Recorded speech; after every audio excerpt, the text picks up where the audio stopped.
அத்தியாயம் 91. அஷம்ஸ், சூரியன்.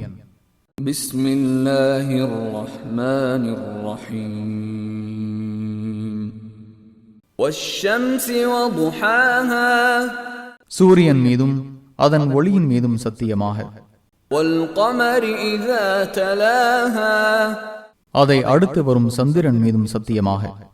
வன்னஹாரி இதா ஜல்லாஹா. அதை சூரியனை வெளிப்படுத்தும் பகலின் மீது சத்தியமாக. வல்லைலி இதா யக்ஷாஹா. மூடிக்கொள்ளும் இரவின் மீது சத்தியமாக. வஸ்ஸமாஇ வமா பனாஹா.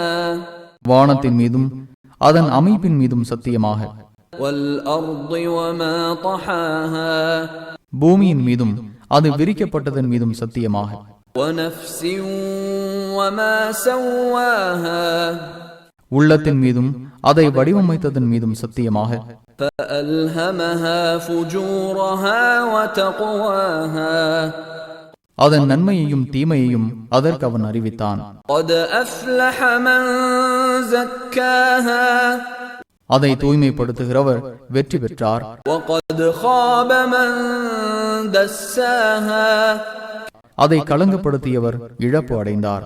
كذبت ثمود بطغواها. சமூது சமுதாயத்தினர் தமது வரம்பு மீறுதல் காரணமாக பொய்யென கருதினர். إذ انبعث أشقاها. அதில் மிகவும் துர்பாகியசாலி முன் வந்தான்.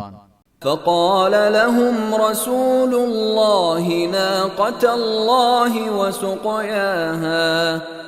இது அல்லாஹ்வின் ஒட்டகம், அதை நீர் அருந்த விடுங்கள் என்று அவர்களிடம் அல்லாஹ்வின் தூதர் கூறினார். فكذبوه فعقروها فدمدم عليهم ربهم بذنبهم فسواها. அவரை பொய்யென கருதினர், அதன் கால் நரம்பை துண்டித்தனர். அவர்களின் பாவம் காரணமாக அவர்களுக்கு வேதனையை இறக்கி அவர்களை அவர்களின் இறைவன் தரைமட்டமாக்கினான். ولا يخاف عقباها. அதன் முடிவை பற்றி அவன் அஞ்சவில்லை.